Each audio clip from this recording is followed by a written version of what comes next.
G'day fellas, how you going there now? Sunday afternoon, the beers are going down a treat. I'm still gone back on the old engine oil. I bought a half dozen of them. They're beautiful. And I've also whipped out today and I bought the Tangueray No.10. You guys are familiar with this one. This is the one that's 47%. This is the proper strength of gin that you should be getting. I know at duty free we all get 47%. And the trick with this is have a bit of tonic water with it and a bit of lemon. You know, that's the ideal for me, gin and tonic. You put a piece of lemon in the mix, squeeze it, and you have a bit over the side, dress it up a little bit. And there's our Tangueray Gin and Tonic, number 10. I'll let you know what that tastes like, fellas.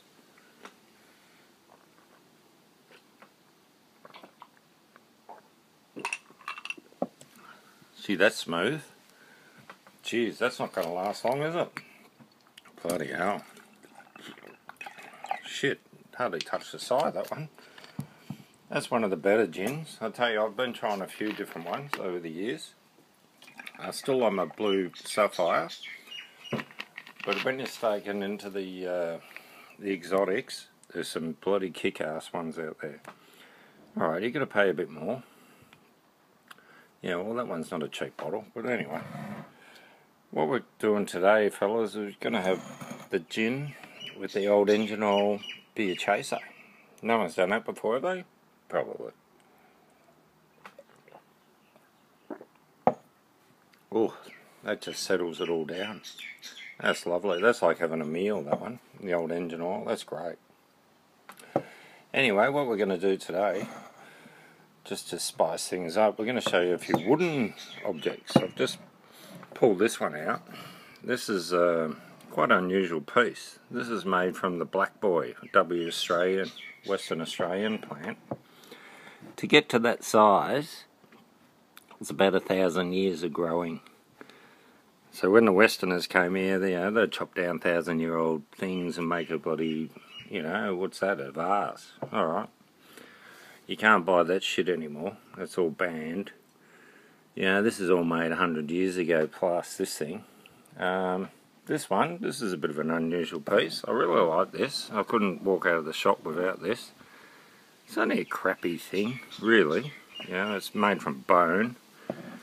And it's African. It's the only African thing I've got. But I can tell you one thing. Jesus, phallic-like, isn't it?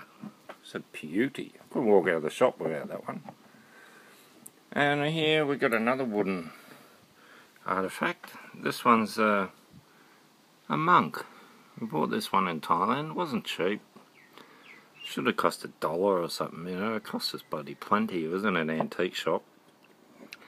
But anyway, or a jeweler's shop, I think. We're looking at watches and jewellery. And they had that. And I just said, no, we've got to have that. See, I lived as a monk. And that's what you're allowed to have as a monk. You can't have much. You can have a bowl to beg for food. You've got your outfit.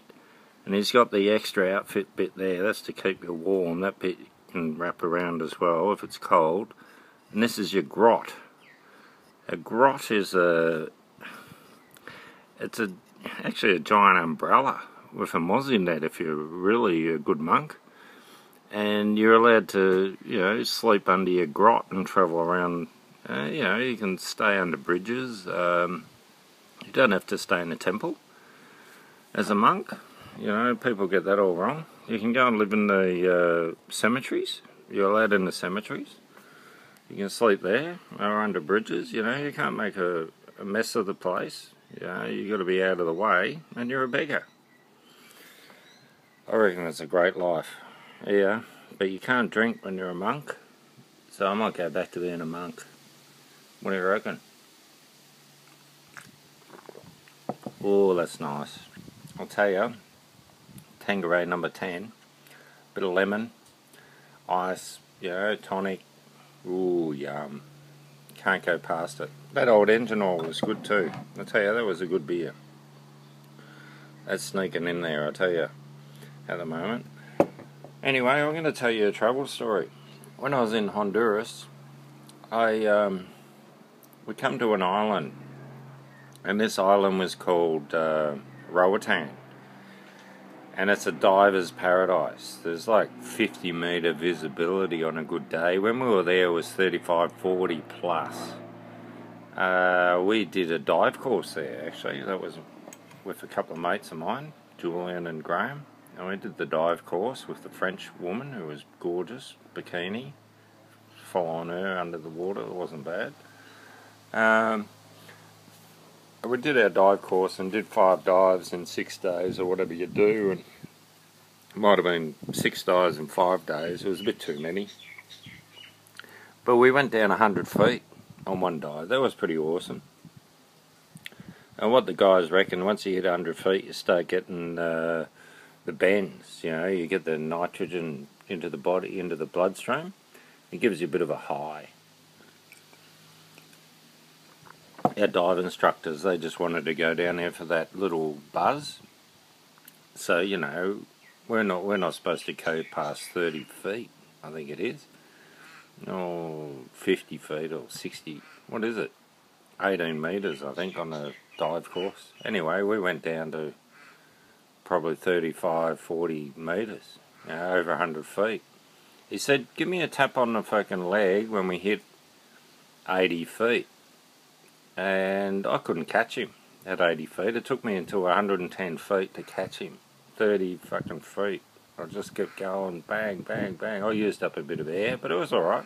It was a great dive. It was off a shelf off Roatan. Oh, it was fantastic. Big drop off. Oh, fantastic. I love drop offs. Anyway, fellas, Honduras. You want to get your ass over there. It's hot as. The women are the hottest women around. They're just unbelievable. They have short-term hotels everywhere.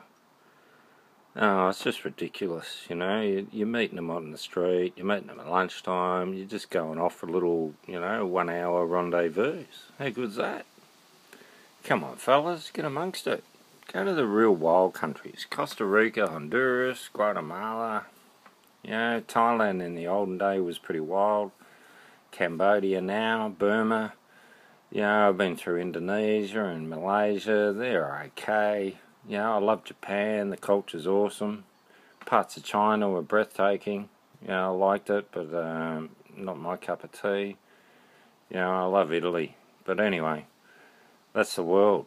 You know, what do you expect? It's only a little world, mate. And it's all one country, and it's our country, and you can do whatever you fucking want. Go and do it. Cheers, fellas.